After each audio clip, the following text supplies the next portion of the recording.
Hi and welcome to a new video. Do you want to delete a person or people from a photo on your iPhone or Android device? You'll find a variety of editing apps that use advanced algorithms to effortlessly remove unwanted objects from a photo. In this video, I will show you two applications that I personally like the most. Let's go. If you want to remove photobombers or unwanted objects from your pictures, you can use the Google Photos app. Download first Google Photos in the App Store if you haven't yet.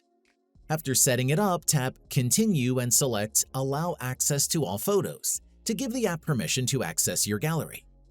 To start editing, choose your photo and tap on the Adjust button. Select the Tools option and activate Magic Eraser.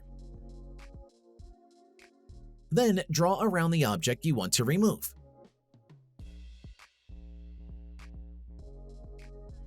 As you can see, it works quite well. However, to save your edited photo, you need to subscribe to a monthly plan of Google One. On the other hand, there are some issues pertaining to the Magic Eraser tools. Some users pointed out that even though they are subscribed to Google One, the Magic Eraser tool does not appear. Another user said that after some time, the Magic Eraser tool just appeared after reinstalling it. To remove a person or object from your photos, you can use the Snapseed app. You can install it on the App Store for free. Upon opening Snapseed for the first time, allow it to access Photos. Tap the plus icon and select the photo you want to edit. In this photo, let's try to remove the person. Tap on Tools and select Healing.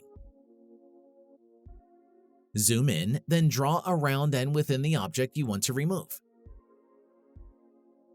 When done, tap on the check button on the lower right corner of the screen to confirm your changes. Then click the Export button and select Save a Copy to create another photo without overriding the original. To remove multiple objects, go to the main dashboard, tap the plus button and select another photo. Now proceed to the Tools tab and choose the Healing tool. To make your selections easier, zoom into the photo and draw around the object you want to erase. Gradually draw around until the result is good. Once you're done, click the Export button and save the edited photo to your gallery. You should now have your edited image in your gallery. And that's it. If I could help you, feel free to give this video a thumbs up and don't forget to subscribe. Leave a comment down below if you have any questions. See you next time. Bye.